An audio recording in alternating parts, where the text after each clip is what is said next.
بسم اللہ الرحمن الرحیم۔ السلام علیکم ورحمۃ اللہ تعالی وبرکاتہ۔ محترم سامعین حضرات، پچھلے کلپ کے اندر ہم نے 3 فضائل بیان کیے تھے حضرت امیر معاویہ کے حوالے سے، اور اب ہم اس کلپ کے اندر کریں گے۔ اس کلپ میں یہ 3 فضائل آپ کے سامنے رکھنے کی کوشش کرتے ہیں۔ فضیلت نمبر 4، حضرت امیر معاویہ کا صحابی ہونا، یہ صحیح بخاری سے ثابت ہے۔ صحیح بخاری کے اندر موجود ہے کہ حضرت عبداللہ ابن عباس سے پوچھا گیا کہ آپ بتائیے کہ حضرت امیر معاویہ کے بارے میں آپ کیا خیال رکھتے ہیں؟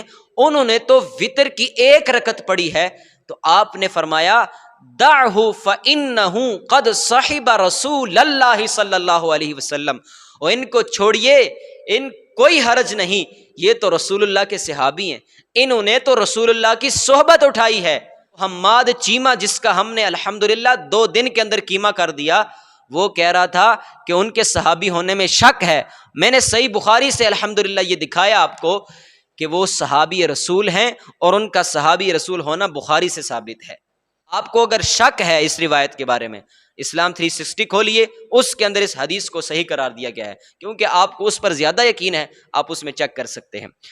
فضیلت نمبر 4، حضرت امیر معاویہ فقیہ صحابی ہیں، اور ان کی فقاہت بھی صحیح بخاری سے ثابت ہے۔ حضرت عبداللہ ابن عباس رضی اللہ تعالی عنہما، آپ سے پوچھا گیا کہ حضرت امیر معاویہ نے 1 رکعت وتر کی نماز پڑھی ہے، تو آپ نے فرمایا انہ فقیہ، حضرت امیر معاویہ فقیہ صحابی ہیں، وہ تو فقیہ ہیں، وہ سمجھدار ہیں، وہ جانتے ہیں دین کے معاملات، تم ان کو چھوڑو۔ اور اب یہاں پہ یہ بے عقل کہیں گے فقیہ ہے تو پھر کیا ہو گیا جناب؟ 12 درجن کتابوں کے حوالے میرے پاس موجود ہیں، مشکات بالخصوص اور ابن ماجہ کے اندر روایت موجود ہے۔ اللہ کے نبی نے فرمایا فقیہ واحد اشد علی الشیطان من 1000 عابد، کہ ایک فقیہ شیطان پر 1000 عبادت گزاروں سے زیادہ باری ہوتا ہے، یعنی 1000 عبادت گزار ہوں، عالم نہ ہوں، صرف عبادت گزار ہوں، فقیہ نہ ہوں، وہ شیطان کو اتنا ان سے مسئلہ نہیں ہے، شیطان کو ان کی عبادت سے اتنا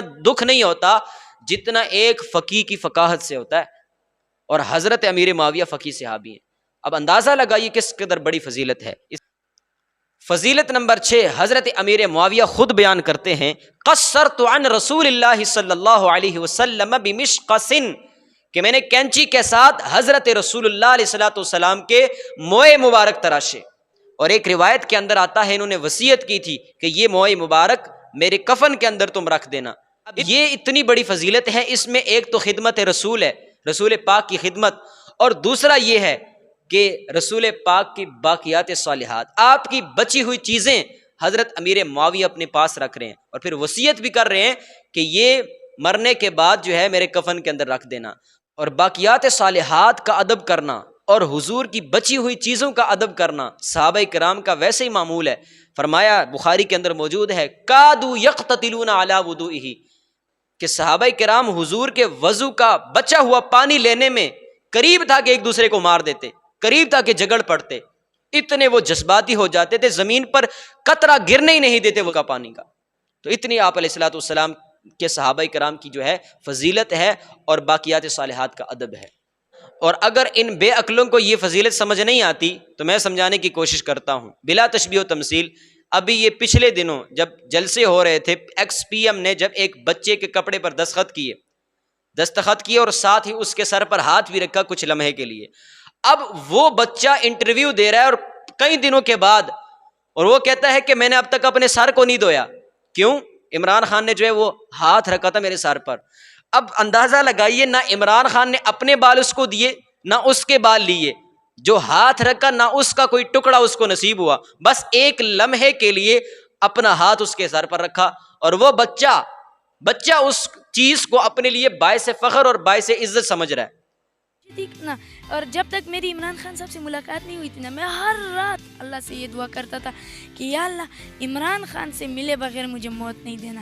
بس وہی یاد کرتا ہوں کہ جب وہ آئے اور میرے ادھر شولڈر پر ہاتھ رکھا، ادھر سر پر ہاتھ رکھا، سر میں نے ابھی تک دھویا نہیں دھویا، اور انشاءاللہ ارادہ تو یہ کہ جب یہ شرٹ سگنیچر شرٹ آٹوگراف جس پہ دیا ہے، یہ شرٹ جب فریم پہ لگاؤں گا تو بس بال بھی کٹوا کے اس کے ساتھ رکھتا ہوں، کیونکہ میری خواہش ہے کہ اس پر کسی اور کا ہاتھ نہ لگے، عمران خان صاحب کا ہاتھ لگے، دو نہ اور نہیں۔ یہ میں بلا تشبیہ و تمثیل آپ کو سمجھانے کی کوشش کر رہا ہوں کہ جب ایک بچہ اس چیز کو باعث فخر سمجھ رہا ہے، اپنے لیے باعث عزت اور باعث شرف سمجھ رہا ہے اور دنیا کے سامنے فخر کر رہا ہے، اس نے سر بھی نہیں دھویا، تو ایک صحابی رسول جو رسول پاک کے موئے مبارک تراشیں اور پھر اپنے پاس رکھیں، یہ کسی فضیلت سے کم نہیں ہے۔ تو دعا ہے کہ رب کائنات ہمیں ان ساری فضیلتوں کو سمجھنے کی توفیق عطا فرمائے اور بے عقلوں کو ہدایت عطا فرمائے۔